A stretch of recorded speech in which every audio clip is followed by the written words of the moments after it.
Ladies and gentlemen, thank you for tuning in to Taking 20 Episode 32, Player Cheating at the Table. I'd like to thank this week's sponsor, bidets. Do you ever have that not-so-fresh feeling in the southern hemisphere after relieving yourself? Give the old fart box a good rinse with a bidet. So before I get started, I'd like to ask a favor.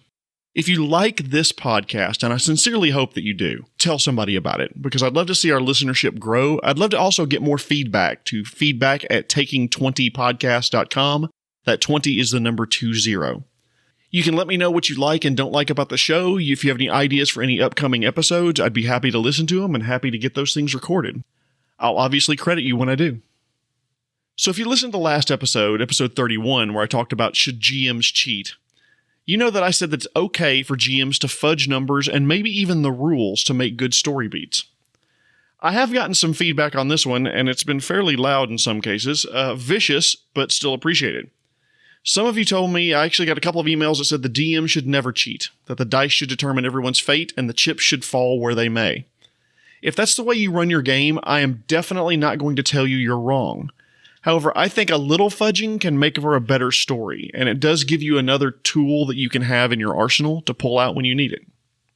I consider it less cheating and more adjusting on the fly. Get ready to call me a hypocrite.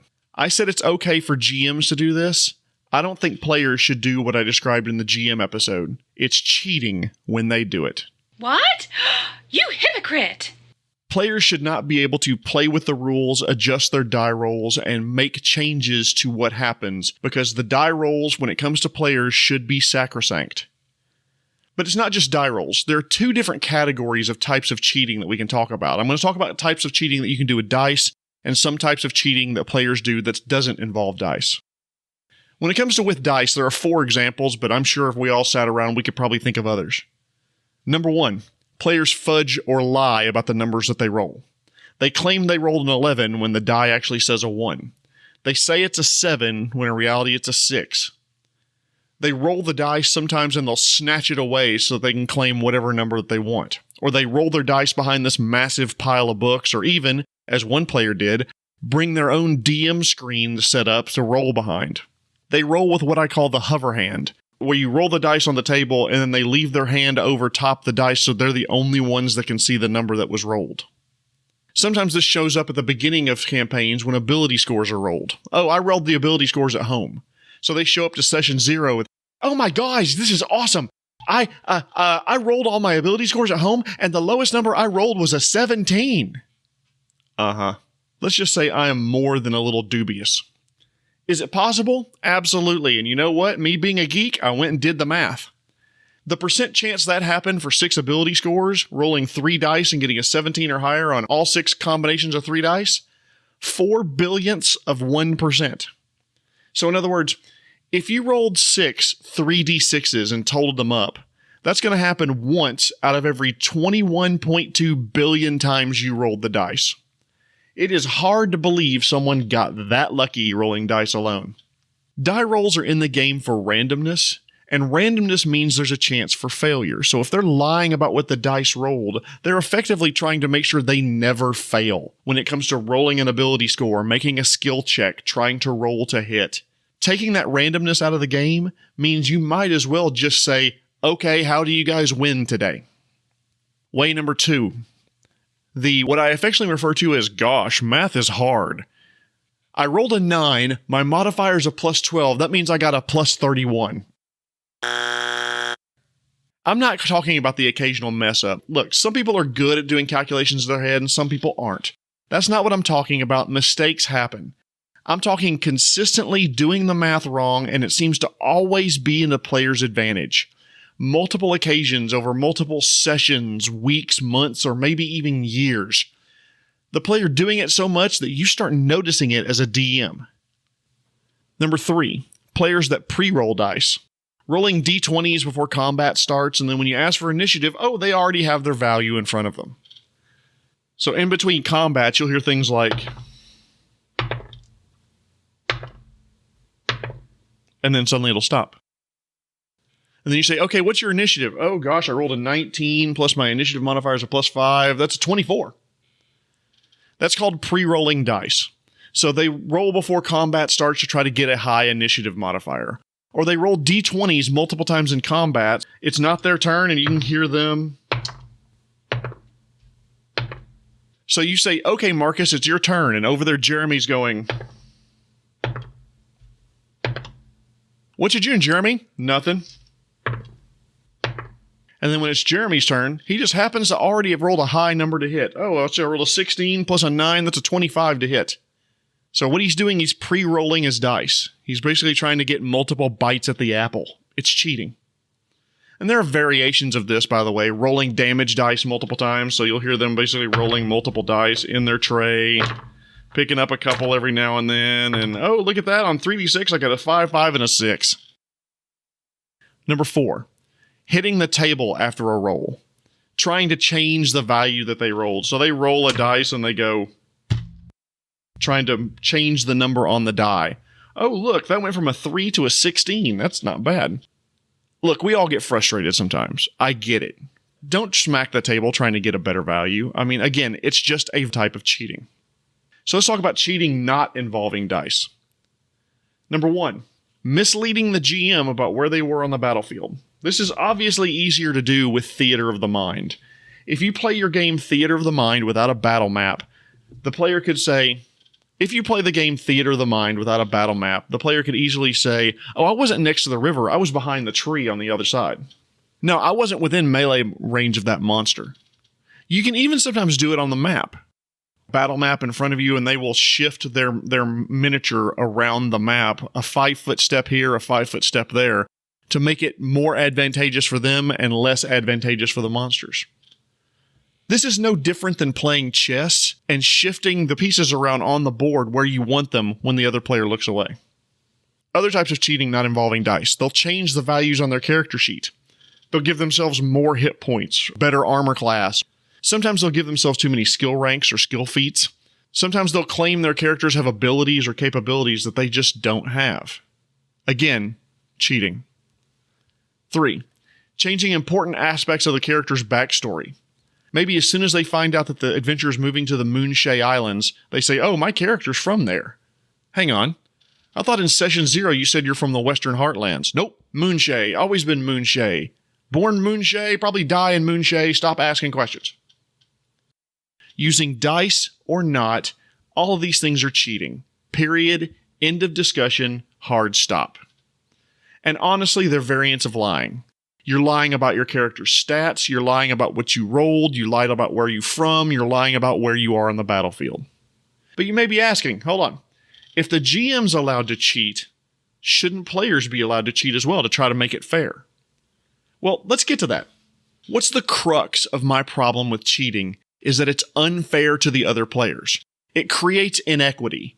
It can cause hurt feelings, it can cause players to feel like that they're not as important to the group. Look, players have limited visibility into the status of the battle. They might know their current stats and their current status, and they might even know the current stats and status of their fellow PCs, but they don't know that of the NPCs, the baddies, the monsters. They don't know the next story beat. They don't know what will happen if they fudge numbers one way or another. You as the GM do. In the previous episode, I said I was fine with GMs cheating in small doses occasionally. Only when you're comfortable as a GM and understand your table, and as long as you're not doing it to play against the players, a little fudge here and there is okay. Players, if they're allowed to cheat, will be tempted to do it often. When they want to be the hero. When they don't want to let their fellow players and characters down. When they think the dice are being unfair. When they think the adventure is unfair. When they think the GM is unfair. Maybe they want to feel more important to the story, or maybe they just want to feel like they're winning. So, what can you do as a GM? Communication is key. Players should understand that if they cheat, they will need to leave the table. You can't have a game where 4 out of 5 players play by the rules, but 1 doesn't. It's not fair to those playing by the rules. And if one player gets away with it, the others will most certainly try to cheat. The second thing you can do is if you roll for ability scores instead of using a point buy or character history based method, tell all of your players that rolls will be made in front of everyone during session 0, out in front of everyone in a communal dice tray. If they show up with a pre-filled out character sheet, oh my gosh, look, lowest number I got was a 17. I'm very sorry, you're going to have to re-roll all of your ability scores. Or shift to using a non-rolling for ability scores method. Like I said, like using point buy or character history based method. Third tip, if you see a player cheat, meet with them one-on-one between sessions or during a break. Have the conversation discreetly with the player. Same rule applies to management as applies to being a DM. You praise in public, correct things in private. Let them know that you saw what they did and that it's not allowed at your table. They are going to deny. They are going to backtrack. They're going to claim you didn't see what you think you saw. If you saw it that clearly and you know that they are cheating, inform them of it. You're not here to debate whether or not they did it, but if they did, and it continues, they will be asked to leave the table. 4. If you think someone is cheating with their character sheets, collect them up at the end of the gaming session. Scrutinize them between sessions when you've got more time. Check to make sure the players have the right number of feats, abilities, etc., making sure they're tracking the use of their limited use abilities properly. Just make sure everything's on the up and up, and if you'll pardon the term, according to Hoyle. 5.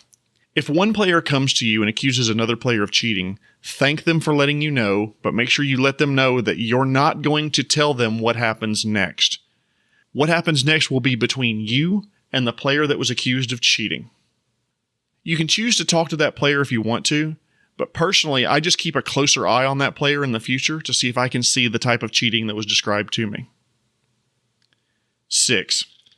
If the player is cheating, one of the things you can do is take away their preferred method of cheating. If they roll d20s a lot and stop when they hit a good number, insist that all d20 rolls are made after the action or attack is announced. No more, I search for secret doors, look down, I rolled a 17 plus 14 perception, that's a 31 on my check. Nope. You need to say, I'm very sorry, you'll need to roll for that check now. But I rolled before I announced it. Roll it again, please. If they have a habit of rolling dice behind a pile of books, insist that all player rolls be out in the open, ideally where everyone can see them, but definitely where you can see them. You can use a communal dice tray for the table, make or buy a big nice dice tray and put it centrally so it's visible to everybody. Or you can use an online dice roller, log on to your virtual tabletop of choice and use it for player dice rolls. Or the most extreme thing I would even consider, roll for the player. When it reaches this point, you are clearly telling the player that you cannot trust them with their die rolls, and you'll be doing their dice rolling for them. If none of these fix it, then the only thing that you're left with is asking them to leave the table. Whatever method you use, just make sure you give these rules to all the players so no one can claim they were being singled out. So am I a hypocrite? You hypocrite, how dare you? Yeah, maybe. I think it's okay for the GM to fudge when needed. I think the GM knows the situation better than the players do. When a player fudges numbers, he or she is trying to gain an advantage over the monster/NPC and his or her fellow players. As long as the GM is fudging numbers to make the experience better for all the players, I don't think there's a problem. One of my main rules about DMing is that fun is more important than story, which is more important than rules. The player may be thinking, if I fudge my dice rolls and hit more often, I'm having more fun. Yeah. You're having more fun at the expense of the other players. Your fun stops at their nose, and you and your actions are affecting their enjoyment of the game. Listen, one of the gifts I got for Father's Day, and I love it, it's a shirt that my wife found that said, "Bad rolls make for good stories." And I love that line because it's absolutely true. While it hurts to miss a skill roll that you should be good at, while it hurts to be ineffective for an entire combat, while it hurts even more to lose a character you've adventured with for 7 months as she plummets to her death off the side of a cliff, bad rolls make for good stories. If you're a player and you feel compelled to mislead others about your dice rolls, values on your character sheets, where you are on the battlefield, you're trying to rob the entire table. You're requiring the GM to put forth additional effort to police player actions around the table. You're cheating your fellow players out of a fair game where the same rules apply to all. Finally, you're depriving yourself of a good role-playing experience and a chance to bond with your fellow players. You are risking your fellow players' trust and potentially even their friendship over a misguided belief that you must be the biggest badass around the table. It's not worth it. It's a game meant for everyone to enjoy. Player cheating usually revolves around quote-unquote wanting to win. It's important for you to know that you can't win Dungeons & Dragons. You can role-play your character, live vicariously through an adventure, have fun with friends old and new as you experience these things together through the world of imagination. But whether your character saves the world or fails in his quest, it's still the story, and it's still a good time with friends. If you're a GM and you think a player is cheating, you must step in and do something about it. When it comes out that a player is cheating, and eventually it will, if you do nothing about it, you're giving tacit approval to player cheating. And at that point, you've lost control of the campaign, your players, and most importantly, your table. So do you agree with me? Disagree with me? You think I'm full of crap? Please send me an email to feedback@taking20podcast.com. I would love to read it, and I would love to hear from you. So once again, I want to thank this week's sponsor, bidets. Hey, if you got poop on your arm, you'd use water to scrub it off, probably soap and water. Why should your chocolate starfish be any different? Thank you for listening to Taking 20 Episode 32, Player Cheating at the Table. My name is Jeremy Shelley, and I hope that your next game is your best game.